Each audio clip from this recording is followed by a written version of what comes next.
These might be peaceful fields today, but in 1471 they were home to a decisive battle that would all but end the Wars of the Roses. For those who don't know, here's a quick-fire summary of the Wars of the Roses so far. The Wars of the Roses starts after the Lancastrian king Henry VI starts having mental breakdowns. Seeing this, the royal house of York claimed that Henry was unfit to rule and that they had a better claim to the throne through their descendant Edward III. Conflict exploded in 1455 at the Battle of St Albans. The king, Henry VI, was captured and York was appointed Lord Protector. After a second win for the Yorkists at Blore Heath in 1459, the Lancastrians were very angry, so angry in fact that they defeated York at Ludford Bridge in 1459 with hardly any bloodshed. After that, York recaptures Henry VI at Northampton in 1460, but he's killed by the Lancastrians later that year at the Battle of Wakefield. And that was the end of that. But not for long. Turns out Richard has a son, Edward, and he's pretty good at fighting. So good in fact, that he defeats the Lancastrians at Mortimer's Cross. The Lancastrians want another shot at St Albans, and this time they win. But Edward now smashes them at Towton in 1461, the bloodiest ever battle on English soil. He's crowned King Edward IV, and just for luck he defeats the Lancastrians at Hedgeley Moor and hexes him in 1464, and that really is the end of that. Also, we thought, Edward marries for love, which angers his biggest supporter, the Earl of Warwick, so much that he switches sides, defeats Edward's army at Edgecombe in 1469, and then brings back Henry VI. But not for long. Edward comes back, wins at Losecoat Field before finally defeating Warwick at the Battle of Barnet in 1471. And weeks later the decisive battle would happen here at Tewkesbury. So, now you're up to speed. Just 3 weeks earlier, the Yorkist king Edward IV destroyed his enemies at Barnet, killing Warwick the Kingmaker. But a few enemies remained. The Queen and wife of Henry VI, Margaret of Anjou, and her 18-year-old son, Prince Edward, remained at large. They landed at Weymouth in order to meet the Earl of Warwick on the 14th of April 1471.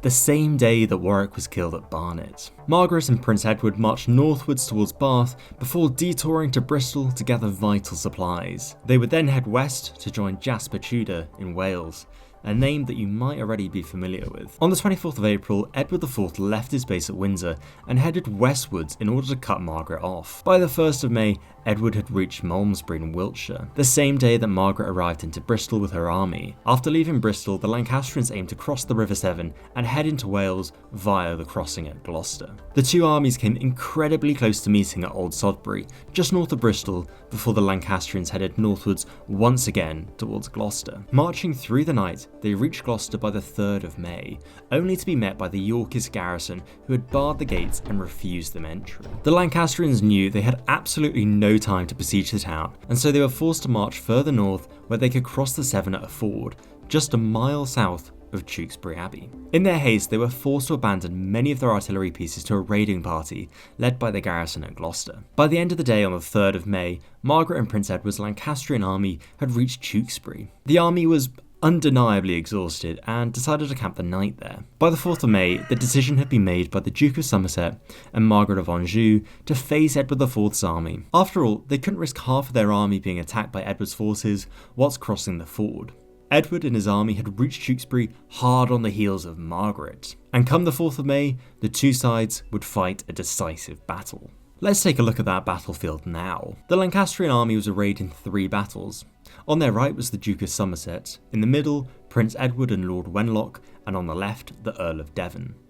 They probably totaled around 6,000 men. Across from them they were faced by Richard, Duke of Gloucester, commanding the vanguard of Edward's army. Edward personally controlled the centre, with Lord Hastings in the rear.